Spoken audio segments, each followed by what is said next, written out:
El Sermón del Monte, volumen 1, por Martyn Lloyd-Jones.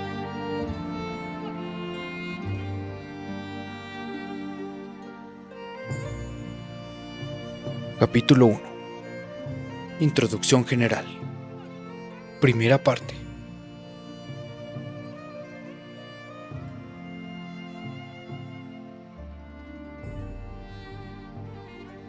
Al examinar cualquier enseñanza, es norma sabia proceder de lo general a lo particular. Solo así se puede evitar el peligro de que los árboles no dejen ver el bosque.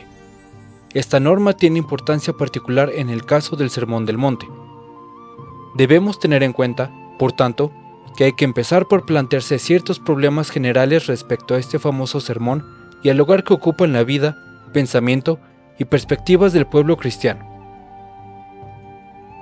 El problema obvio para empezar es este. ¿Por qué debemos estudiar el Sermón del Monte?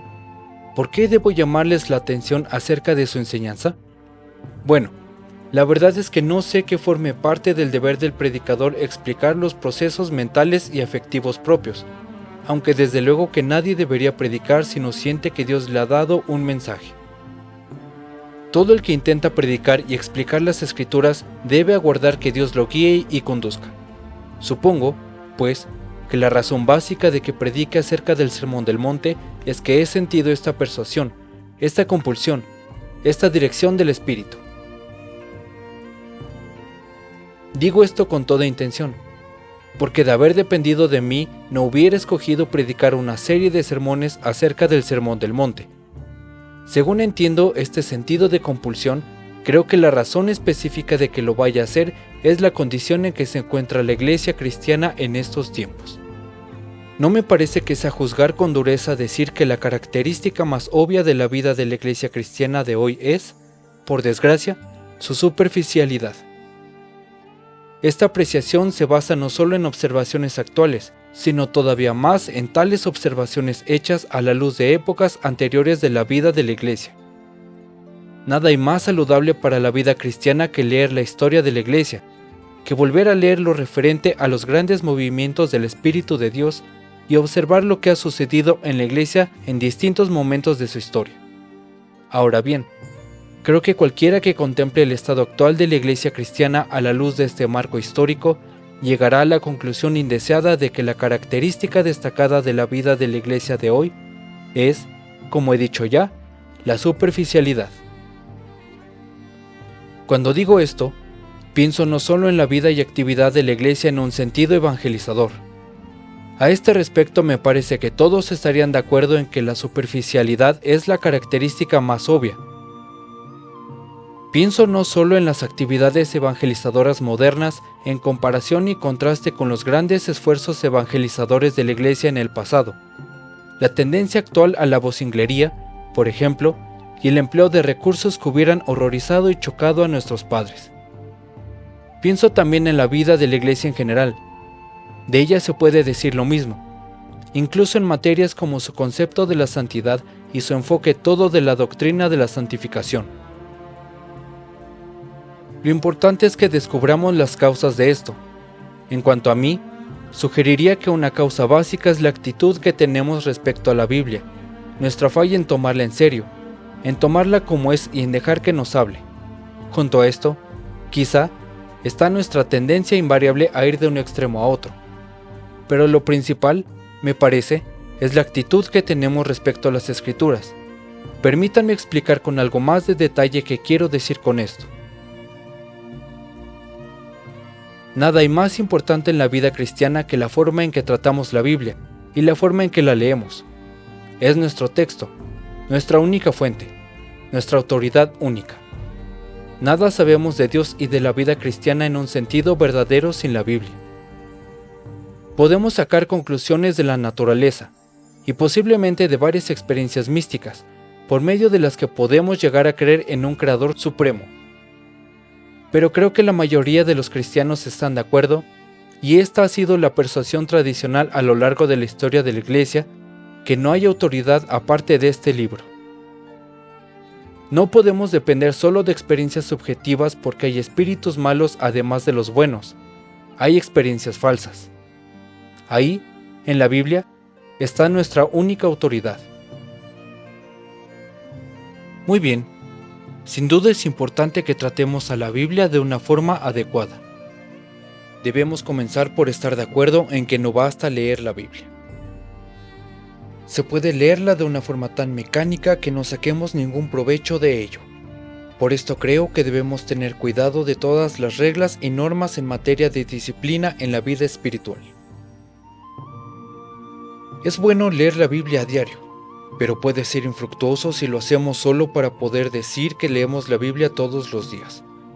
Soy un gran defensor de los esquemas para la lectura de la Biblia, pero debemos andar con cuidado de que en el empleo de tales esquemas no nos contentamos con leer la parte asignada para el día sin luego reflexionar ni meditar acerca de lo leído.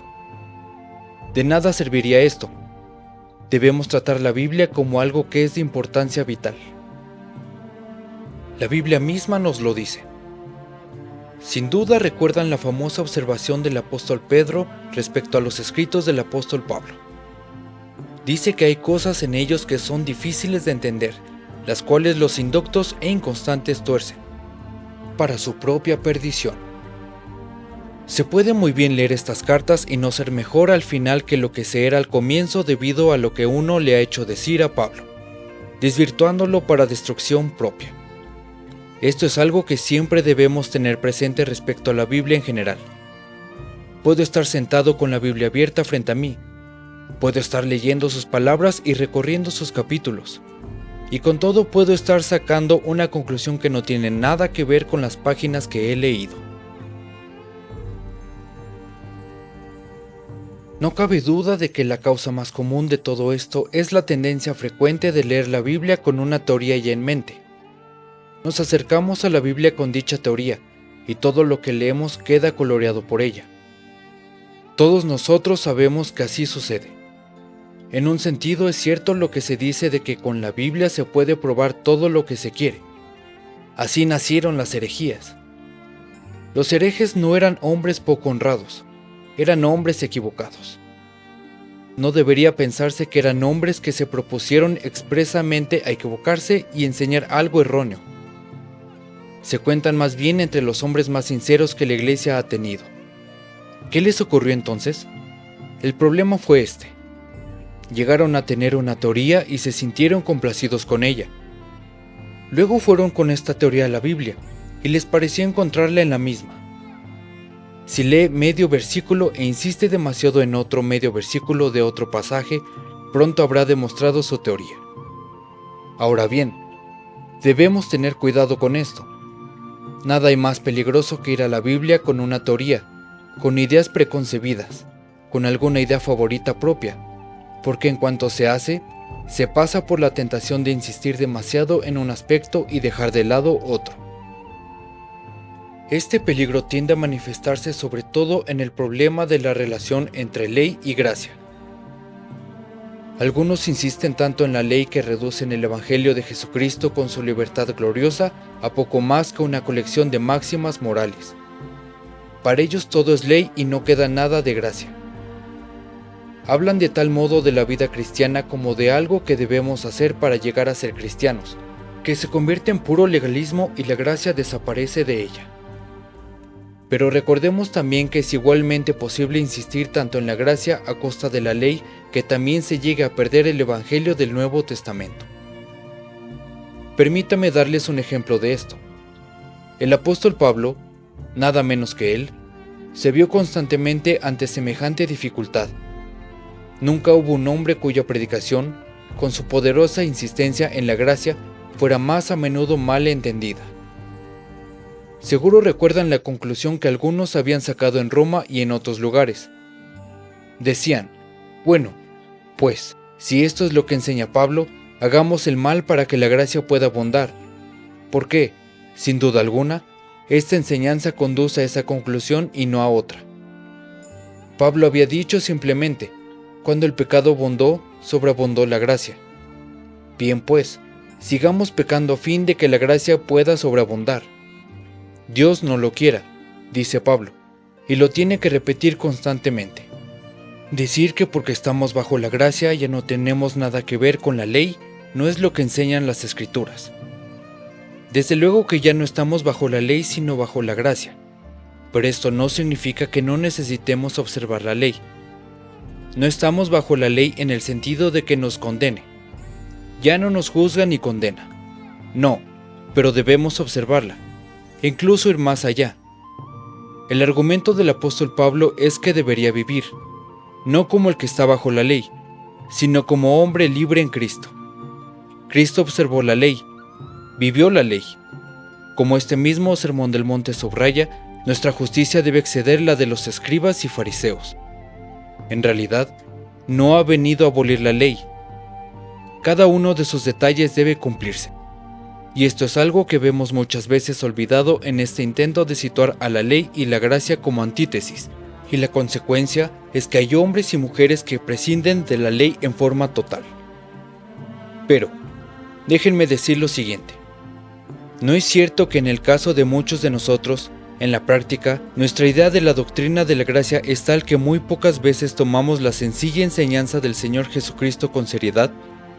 Hemos insistido tanto en la enseñanza de que todo es gracia y de que no deberíamos tratar de imitar su ejemplo para ser cristianos, que quedamos virtualmente en la posición de prescindir por completo de su enseñanza y de decir que no tenemos nada que ver con ella porque estamos bajo gracia. Pero me pregunto con cuánta seriedad tomamos el Evangelio de nuestro Señor y Salvador Jesucristo. La mejor forma de enfrentarse con este problema me parece que es examinar el Sermón del Monte. ¿Qué idea tenemos, me pregunto, de este sermón? Suponiendo que en este momento sugiriera que escribiéramos todas las respuestas a las siguientes preguntas. ¿Qué significa para nosotros el Sermón del Monte? ¿En qué sentido entra a formar parte de nuestras vidas y qué lugar ocupa en nuestro pensar y en nuestra perspectiva de la vida? ¿Qué relación tenemos con este sermón extraordinario que ocupa un lugar tan prominente en estos 3 capítulos del Evangelio según San Mateo? Creo que encontrarían el resultado muy interesante y quizá muy sorprendente. Sí, claro, estamos muy enterados de la doctrina de la gracia y del perdón, y tenemos los ojos puestos en Cristo. Pero aquí en estos documentos, que decimos tienen autoridad, está este sermón. ¿En qué punto entran a formar parte de nuestra perspectiva? Esto quiero decir cuando hablo de trasfondo e introducción. Sin embargo, demos un paso más. Planteemos otra pregunta vital. ¿A quién está destinado el Sermón del Monte? ¿A quién se aplica? ¿Cuál es en realidad el propósito de este sermón? ¿Qué importancia tiene? En cuanto a esto, ha habido opiniones opuestas. Hubo una vez el llamado punto de vista social del Sermón del Monte. Decía que el Sermón del Monte es en realidad lo único importante en el Nuevo Testamento, que en él está el fundamento del llamado Evangelio social. Los principios, se decía, que contiene hablan de cómo deben vivir los hombres, y lo único que hay que hacer es aplicar el Sermón del Monte. Con ello se puede establecer el reino de Dios en la tierra, la guerra se acabará y todos los problemas concluirán. Este es el punto de vista típico del Evangelio social, pero no tenemos por qué gastar tiempo en él. Ha pasado de moda ya. Solo perdura entre ciertas personas que se podrían considerar como reliquias de la mentalidad de hace 30 años. Las 2 guerras mundiales han acabado con este punto de vista. Aunque en muchos sentidos critiquemos la teología de Barth, debemos rendirle este tributo. Ha puesto de una vez por todas un completo ridículo al Evangelio social. Pero desde luego que la verdadera respuesta a este punto de vista acerca del Sermón del Monte es que siempre ha prescindido de las bienaventuranzas. De estas afirmaciones con que comienza el sermón: bienaventurados los pobres en espíritu, bienaventurados los que lloran. Como esperamos demostrarles, estas afirmaciones significan que nadie puede vivir el Sermón del Monte por sí mismo, sin ayuda. Los defensores del Evangelio social, después de haber prescindido de las bienaventuranzas según su conveniencia, han insistido en la consideración de los mandatos y han dicho: este es el Evangelio. Otro punto de vista, que quizá resulte más grave para nosotros, es el que considera el Sermón del Monte como una simple elaboración o exposición de la ley mosaica. Nuestro Señor, dicen, se dio cuenta de que los fariseos, Los escribas y otros maestros del pueblo interpretaban mal la ley que Dios había dado a su pueblo por medio de Moisés. Lo que hace, pues, en el Sermón del Monte es elaborar y explicar la ley mosaica, dándole un contenido espiritual más elevado. Este punto de vista es más grave, desde luego, y con todo me parece que es completamente inadecuado, aunque no sea por otra cosa, sino porque también prescinde de las bienaventuranzas.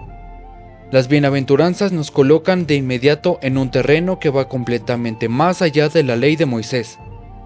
El Sermón del Monte sí explica y expone la ley en algunos puntos, pero va más allá de esto.